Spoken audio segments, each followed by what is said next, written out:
Bismillahirrahmanirrahim. Assalamualaikum warahmatullahi wabarakatuh. Alhamdulillah wa kafa wassalatu wassalamu ala sayyidina Muhammadin al-Mustafa. Materi kita hari ini adalah tingkatan kitab-kitab hadis yang ditulis oleh para ulama. Nah, di dalam hadis dari yakni karya-karya yang berkaitan dan ulumul hadis, ini ada beberapa tingkatan kitab-kitab mereka yang mana telah disusun sesuai metode para ulama tersebut. Dan ini telah dibagi oleh seorang muhaddis atau ahli hadis dari India yang termasuk ulama mutaakhirin juga, orang yang akhir-akhir ini, yakni Al-Imam Ahmad, Imam Ahmad namanya, yang dikenal dengan nama Syah Waliullah Ad-Dahlawi. Beliau lahir dan wafat di kota Delhi, India. Beliau termasuk muhaddis terkemuka di kalangan para ulama. Beliau yakni membagi beberapa tingkatan kitab-kitab para ulama terdahulu dengan beberapa bagian. Yang pertama yakni At-Tabaqatul Ula. Tingkatan pertama adalah kitab-kitab yang disusun dan memasukkan di dalam kitab tersebut hanya hadis-hadis sahih atau hadis masyhur saja. Hadis sahih dan hadis masyhur. Dan di antara kitab tersebut adalah kitabnya Imam Malik yang dinamakan dan kitab Al-Mu'atta' lil Imam Malik. Kemudian sebagaimana kita ketahui dan telah saya sampaikan kemarin, bahwa kitabnya Imam Malik ini telah disepakati oleh para ulama akan kesahihannya. Bahkan sebelum ada kitab Bukhari dan Muslim, kitab Imam Malik termasuk kitab dan satu-satunya kitab yang derajatnya di bawah Al-Quran. yakni kesahihan kitab tersebut derajatnya di bawah Al-Quran. Kalau Al-Quran disepakati seluruh para ulama bahwa Al-Quran itu mutawatir dan sahih adanya, yakni firman Allah Subhanahu wa taala. Kemudian setelah Quran itu adalah kitabnya Imam Malik, disepakati oleh para ulama.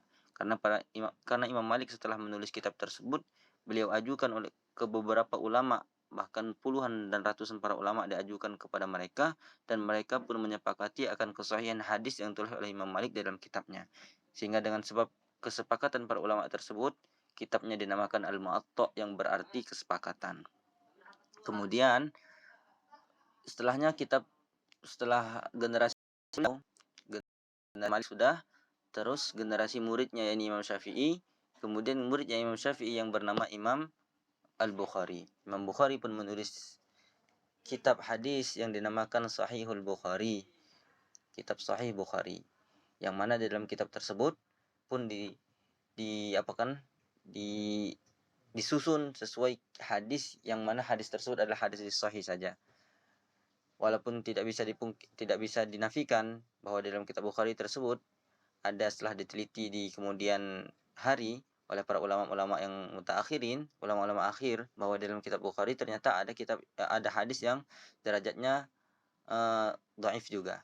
Tetapi aghlab ataupun kebanyakannya, atau bisa dikatakan 99%-nya adalah kitab Bukhari tersebut adalah sahih. Kemudian yang ketiga adalah kitabnya Imam Muslim yang dinamakan Sahih Muslim Ibni Hajjaj, Al-Minhaj Sahih Muslim Ibni Hajjaj, seperti itu. Di dalam kitab Muslim juga ini beliau mengumpulkan, yakni Imam Muslim mengumpulkan hadis-hadis sahih saja dalam kitabnya.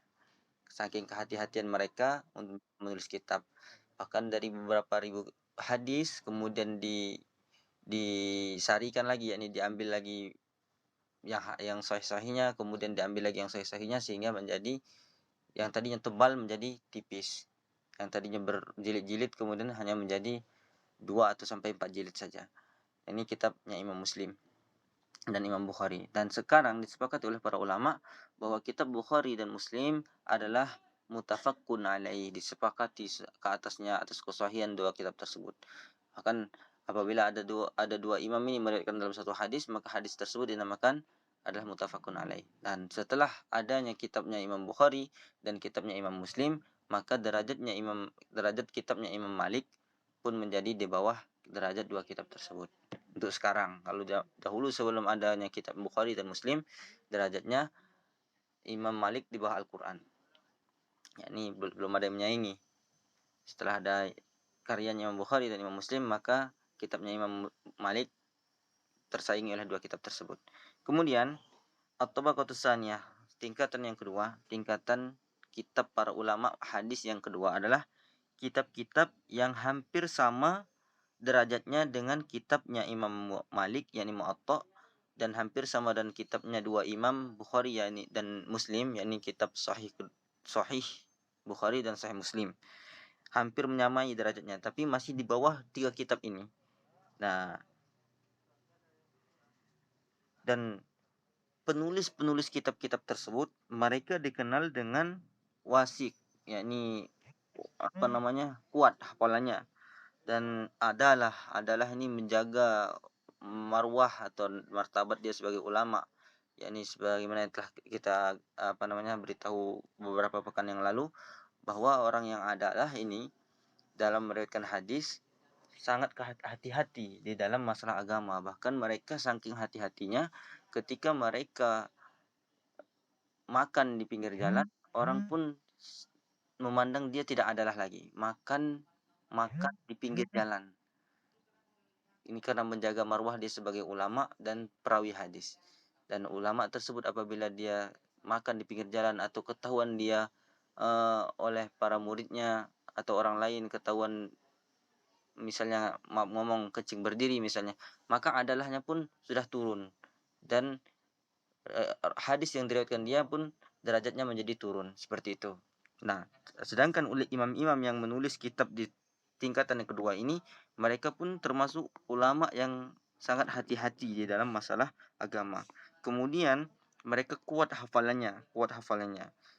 Kemudian mereka tabahur. Tabahur ini sangat menguasai dalam segala bidang atau mutafannin. Mereka tidak akan rela memasukkan hadis-hadis yang masih dikategorikan ragu dalam baik dalam matan ataupun rawinya. Mereka sangat hati-hati memasukkan hadis tersebut ke dalam kitab-kitab mereka, sehingga karena kehati-hatian mereka tersebut, maka tingkatan kitab mereka ini di bawah masih di bawah kitabnya Imam Malik dan Imam Bukhari dan Muslim. Dan adapun mereka adalah para muhaddis, yakni ahli hadis, para fuqaha juga, mereka juga di samping mereka ahli dalam bidang ilmu hadis, mereka juga ahli dalam bidang ilmu fikih. Dan mereka itu adalah Imam Abu Dawud, di antaranya Imam Abu Dawud, yang mana kitab beliau dikenal dengan Sunan Abu Dawud. Kemudian Imam Tirmizi, yang mana kitab beliau dikenal dengan Jami' Tirmizi. Kemudian Sunan Nasa'i, tulisan daripada atau karya daripada Sunan Imam An-Nasa'i rahimahullahu taala.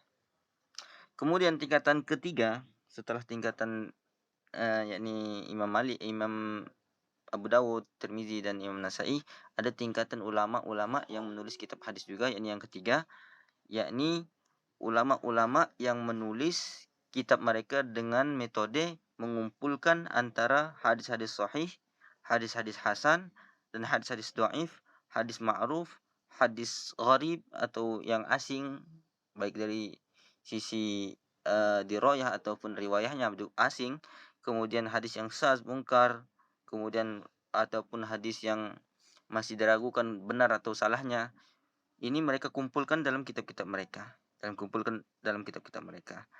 Dan kenapa? Karena mereka di bawah tingkatan yang kedua tadi, karena mereka mengumpulkan semua hadis, enggak pandang dia sahih kah ataukah hasan kah ataukah tingkatannya sudah sampai dhaif kah, bahkan sudah syadz, mungkar sekalipun mereka masukkan dalam kitab mereka, akan tetapi itu masih dikategorikan hadis oleh mayoritas para ulama atau kebanyakan para ulama mengatakan itu hadis.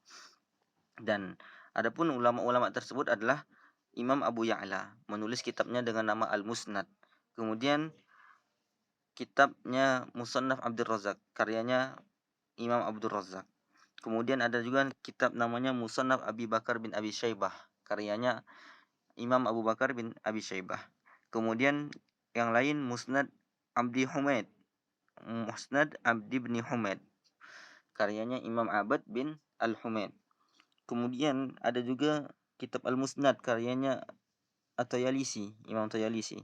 Kemudian kitab-kitabnya Imam Al-Baihaqi. Imam Baihaqi termasuk ahli hadis yang terkemuka dalam mazhab Syafi'i. Ulama mutaakhirin juga dia, yakni kurun mutaqaddimin, ini kan mutaakhirin. Dan Imam Baihaqi termasuk kurun ulama yang mutaakhirin. Beliau ahli hadis dan menulis kitab-kitab yang bertemakan hadis-hadis. Nah, kitab-kitabnya Imam Baihaqi ini dikategorikan di tingkatan yang ketiga. Kemudian Imam Tahawi. Imam Tahawi ini ulama terkemukanya, ulama hadis terkemukanya mazhab Hanafi. Beliau menulis kitab-kitab yang bertemakan hadis untuk membela mazhab dia, yakni mazhab Hanafi. Ya, ada cerita unik tentang Imam Tahawi ini. Beliau ini tadinya mazhab Syafi'i, yakni mengikut pendapat atau mazhabnya Imam Muhammad bin Idris Asy-Syafi'i. Kemudian karena dia ini termasuk murid yang bebal, berguru kepada paman beliau, yakni Imam Al-Muzani. Imam Al-Muzani ini adalah seorang ulama besar dan dijadikan rujukan, yang mana muridnya langsung dari Imam Syafi'i, murid langsungnya Imam Syafi'i. Dia adalah paman dari Imam At-Tahawi yang menulis kitab ini. Imam Tahawi ini karena dia termasuk murid yang bebal, sampai-sampai gurunya Imam Al-Muzani mengatakan, "Wahai Tahawi, demi Allah kamu tidak akan menjadi ulama." Kata dia gitu. Nah, karena dia kesal dengan paman dia sebagai guru dia, kemudian dia pindah ke guru yang lain dan menelaah kitab-kitab karya dari ulama-ulama mazhab Hanafi. Kemudian dia memperdalam mazhab Hanafi sampai di kemudian hari setelah pamannya meninggal, dia menjadi ulama besar, jadi ahli fikih dan ahli hadis. Kemudian dia menulis kitab-kitab fikih dan kitab-kitab hadis yang mengargumen ke atas mazhab lain dan memperkuat pendapat mazhab Hanafi. Nah, di karya beliau dalam kitabnya yang bernama Ma'ani al-Asar. Ma'ani al-Asar ini adalah hadis-hadis, kumpulan hadis-hadis yang membela ataupun memperkuat amaliyah mazhab Hanafi. Dia katakan di situ, seandainya pamanku masih hidup sekarang, maka dia wajib membayar kafaratul yamin dia. Atas kafarah, yakni denda atas sumpah dia. Dia akan pernah bersumpah bahwa saya ini tidak akan menjadi orang alim, tapi di kemudian hari Imam Tahawi menjadi orang alim dan ahli fikih dan ahli hadis. Nah, seperti itu. Dan ini tingkatan ulama-ulama yang ketiga, tingkatan buku-buku ulama yang ketiga. Termasuk juga kitab-kitabnya Imam Tabrani, Mu'jam Shaghir, Mu'jam Kabir, itu kitabnya Imam Tabrani. Mu'jam Al-Awsat juga termasuk. Ini adalah masuk dalam tingkatan kitab-kitab para ulama muhaddis atau ulama-ulama hadis yang ketiga. Kemudian yang keempat ada lagi kitab para ulama yang keempat. Tingkatan yang keempat ini adalah kumpulan daripada hadis-hadis yang ditulis oleh para mu'alif atau musannifnya atau penulisnya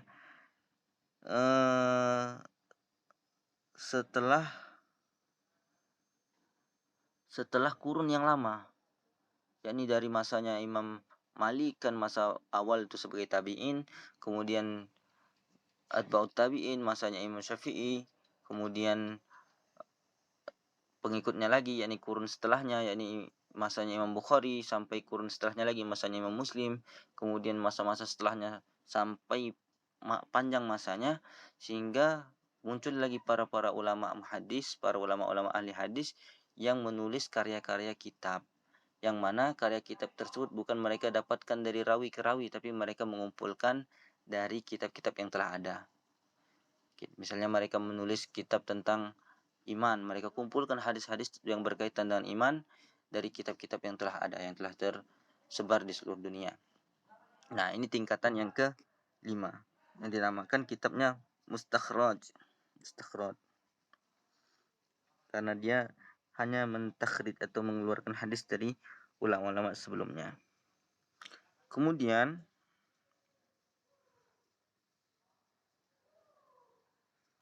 itu tingkatan ulama-ulama ya, tingkatan kitab-kitab para ulama. Di antaranya kitab-kitabnya ulama yang tingkatan keempat ini adalah ada yang hanya menulis tentang hadis-hadis dhaif saja. Hadis-hadis dhaif dalam kitab Abu Dawud misalnya, dikeluarkan hadis-hadisnya kemudian dikumpulkan menjadi satu kitab bernama du'afa wa Abu Dawud misalnya seperti itu. Ataupun ada juga yang menulis hadis-hadis yang hanya hasan saja, hadis yang kategorinya sebagai hadis hasan kemudian dikumpulkan menjadi satu seperti itu. Ini masuk dalam tingkatan yang keempat, tingkatan kitab para ulama yang keempat.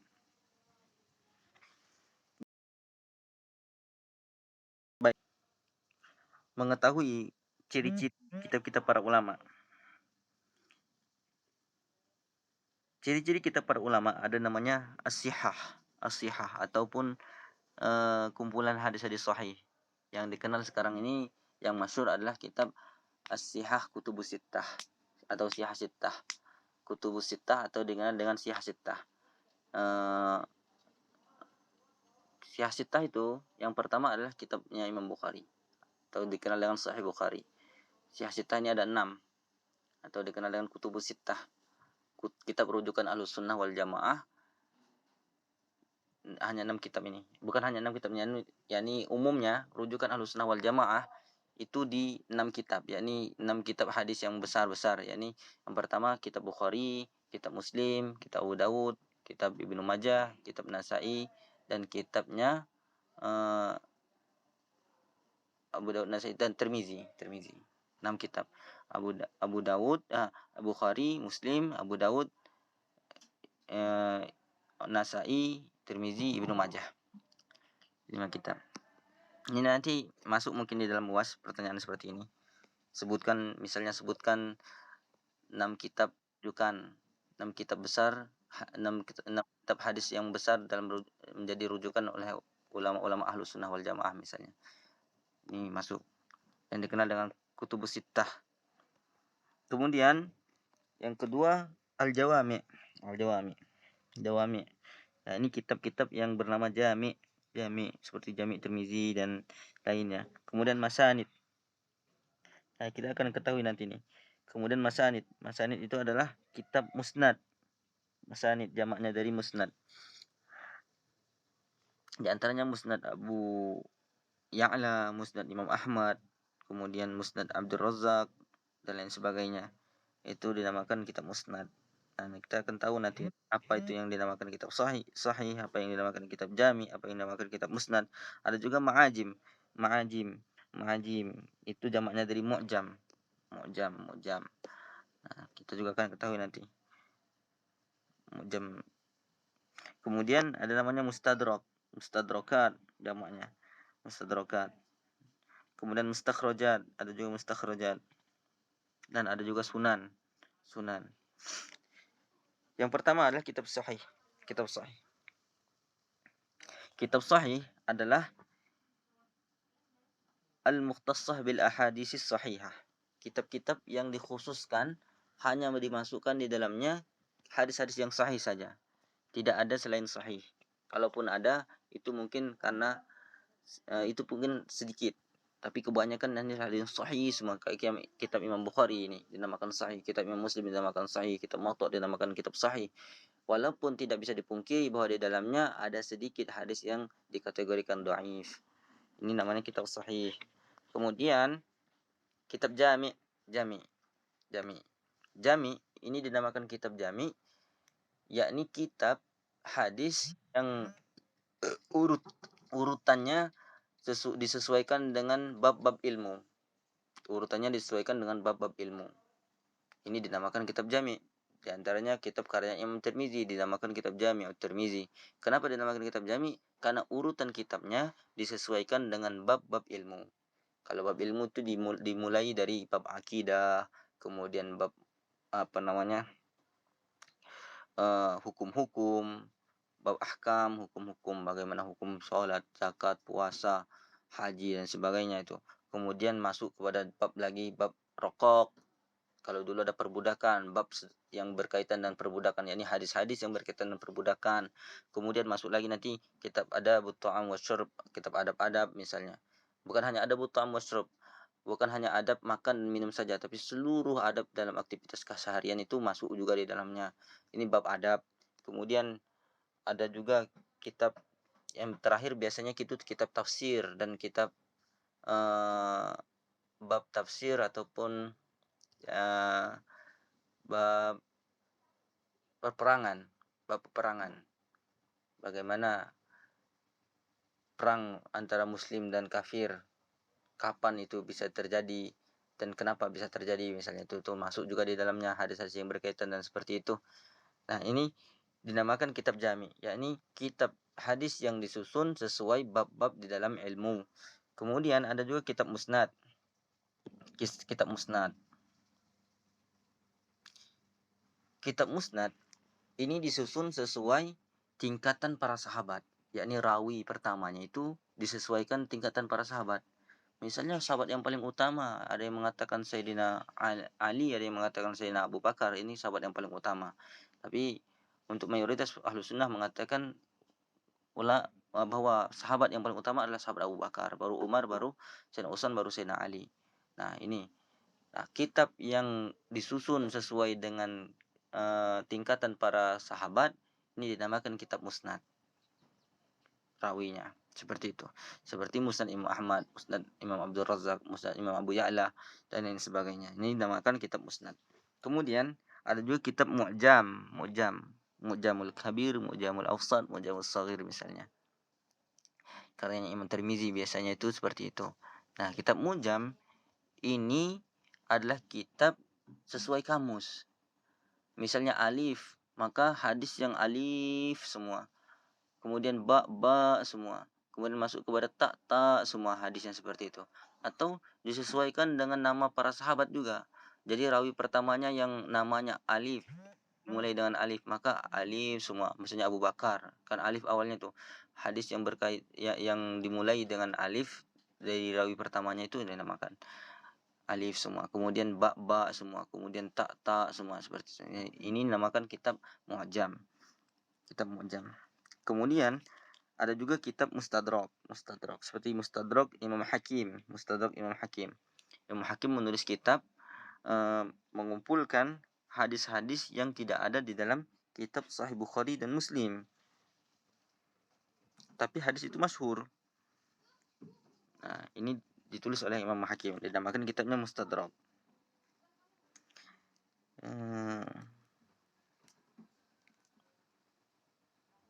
Kemudian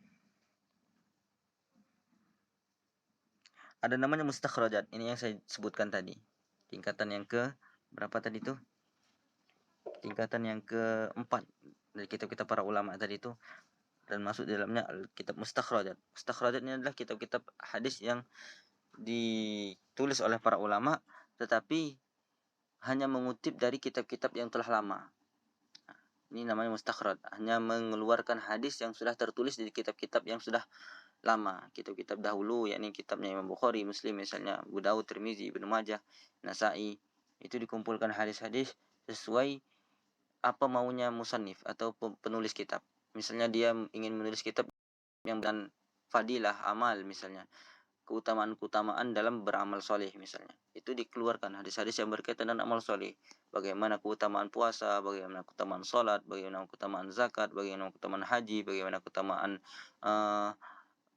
berjalan menuntut ilmu dan lain sebagainya. Ini ditulis tapi hanya mengutip dari kitab-kitab para ulama, hadis yang berkaitan itu. Namanya kitab mustakhrajat. Ada juga kitab mustakhrajat yang berkaitan dengan fikih aja, yang berkaitan dengan fikih. Kemudian dikeluarkan hadis-hadisnya. Ini namanya kitab mustakhrajat juga. Nah, yang terakhir ada namanya kitab sunan. Kitab sunan ini hampir sama dengan tertibnya kitab jami'. Makanya ada namanya Jami' Tirmizi, ada namanya Sunan Nasa'i. Seperti itu. Atau Sunan Abu Daud. Tetapi tertibnya sesuai urutan fikih. Yakni sesuai tertib dalam kitab fikih. Maka disusun hadis-hadisnya sesuai tertib dalam kitab fikih. Kalau dalam kitab fikih itu dimulai dari bab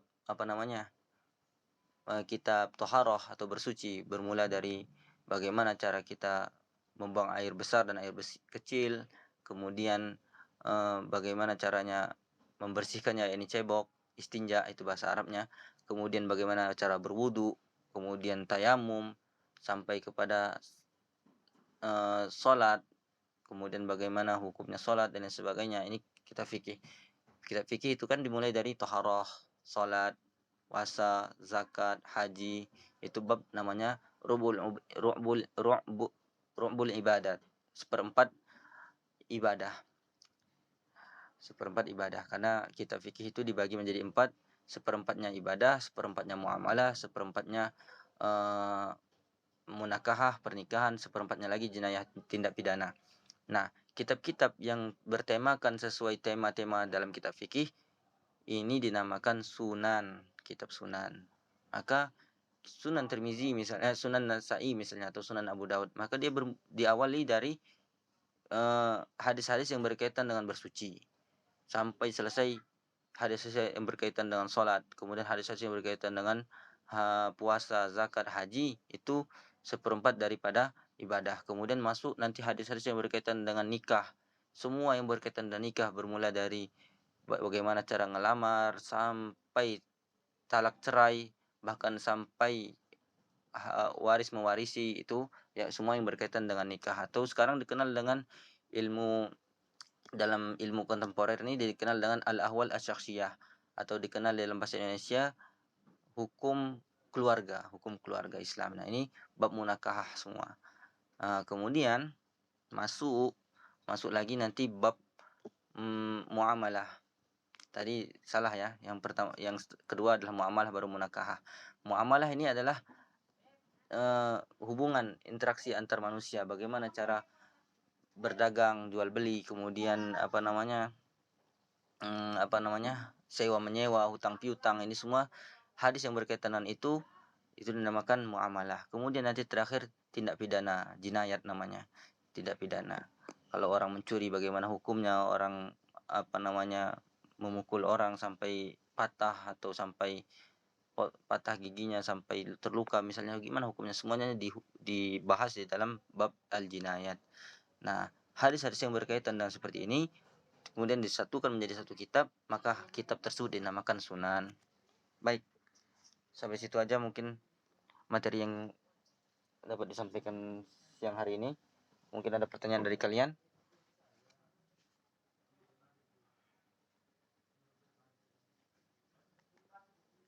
Ada pertanyaan?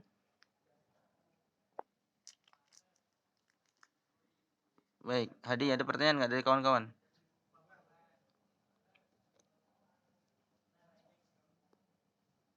Kalau tidak ada pertanyaan, maka mungkin kita tutup aja. Hadi, nggak ada pertanyaan, Di? Baik, nggak ada pertanyaan, kita tutup ya. Besok minggu depan, yakni hari Kamis, kita mulai UAS. Dan UASnya nanti tanya jawab ya. Yakni nanti saya kirim soal-soalnya, nanti kalian tulis jawabannya. Nah, itu termasuk nanti yang saya jadikan materi hari ini. Insya Allah nanti keluar bagaimana, seperti apa itu kitab yang dinamakan sahih, atau kitab yang dinamakan jami, atau kitab yang dinamakan musnad, atau kitab yang dinamakan sunan, mustakhraj, mustadrak, semuanya mungkin saya tanyakan. Terus apa itu kitab kutubus sittah atau sihah sittah, dan mungkin nanti nyerempet juga ke makalah-makalah kalian yang telah kalian presentasikan. Baik, untuk sebenarnya majelis ini mari kita tutup dengan kifar majelis. Subhanallah bihamdihi, subhanallah bihamdika, asyhadu an la ilaha illa anta, astaghfiruka wa atubu ilaik. Wabillahi taufiq wal hidayah, wassalamualaikum warahmatullahi wabarakatuh.